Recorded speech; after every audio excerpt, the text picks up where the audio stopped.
I, George Herbert Walker Bush, do solemnly swear. But you must feel responsibility to others. You must believe in serving others. I think that's a fundamental tenet of my life. A life lived in service to our nation. From his days as one of the Navy's youngest fighter pilots in World War II to loyal vice president at Ronald Reagan's side, he would then get his own chance as president, making friends across the aisle, his legacy now sealed as a man of great character. A man with a life well lived. Today, George Herbert Walker Bush, the 41st President of the United States, remembered fondly as he returned to Washington, D.C. for one final farewell. Cannons fired off a 21-gun salute as Hail to the Chief played, where eldest son, former President George W. Bush, stood at solemn attention with his hand on his heart, wife and First Lady Laura Bush by his side. The president's casket was placed on the Lincoln catafalque in the rotunda where it will lie in state for public viewing until his funeral Wednesday.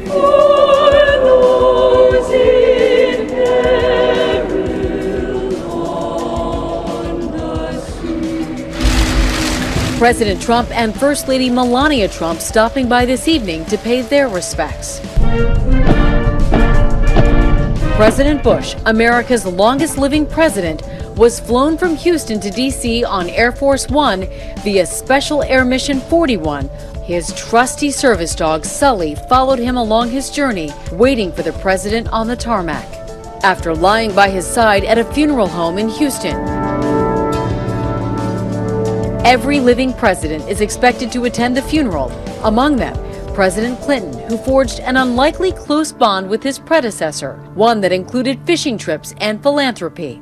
President Clinton sat down with ABC News to read a portion of the letter left for him by 41 when he took office. It said, I wish you great happiness here. There will be tough times made even more difficult by criticism, but just don't let the critics discourage you or push you off course. How did you feel when you received that letter? I thought it was vintage George Bush. I thought he meant it, but I also thought he was trying to be a citizen in the highest sense of the word. It was profoundly moving to me personally. The death of President Bush marks the end of an era in Washington politics. Over the years, Bush discussed with ABC News his deep devotion to country and family. I've been very blessed when you look around and compared life to others, that how lucky we've been. President Bush's legacy as a human will be one of great decency and devotion to country and family. So much a part of his legacy, a love story 73 years strong, the longest marriage in presidential history. President Bush and former First Lady Barbara Bush. They met at a Christmas dance in Greenwich, Connecticut. My grandmother was wearing her red and green Christmas dress.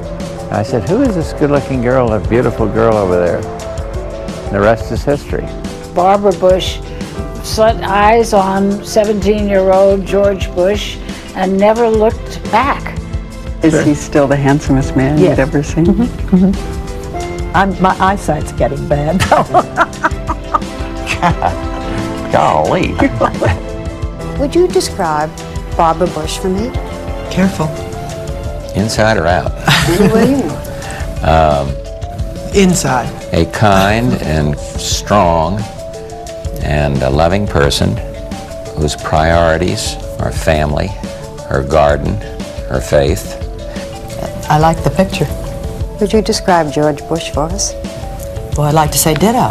Very funny, George is. Very warm, very wise, very caring. I would put faith as a very important part of George's life, and family, and friends. He's good. My grandfather was with my grandmother while she was sick during her last days. And then on the day that she passed away, he was there all day, holding her hand.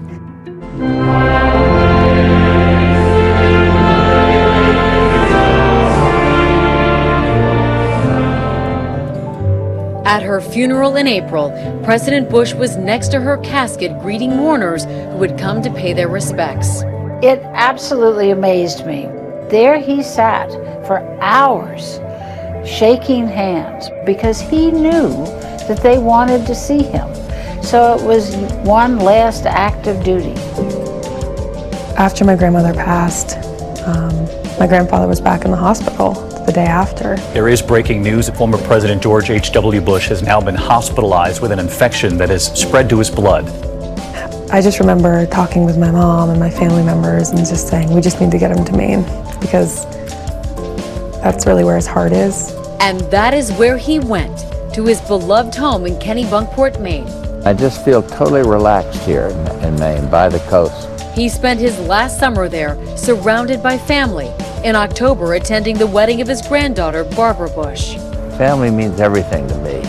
With 5 surviving children, 17 grandchildren, 8 great-grandchildren, Bush was a true family man to his last breath. His final words, "I love you too," spoken to his son George W. Bush on the telephone before he passed away quietly at home in Houston. He will be laid to rest at his presidential library in College Station, Texas, next to his wife and daughter Robin. I do think that you go to heaven, there is a heaven, and I don't fear it, though. When I was a little guy, I'd fear death. I'd worried about it, be scared. Not anymore. Hi everyone, George Stephanopoulos here. Thanks for checking out the ABC News YouTube channel. If you'd like to get more videos, show highlights, and watch live event coverage, click on the right over here to subscribe to our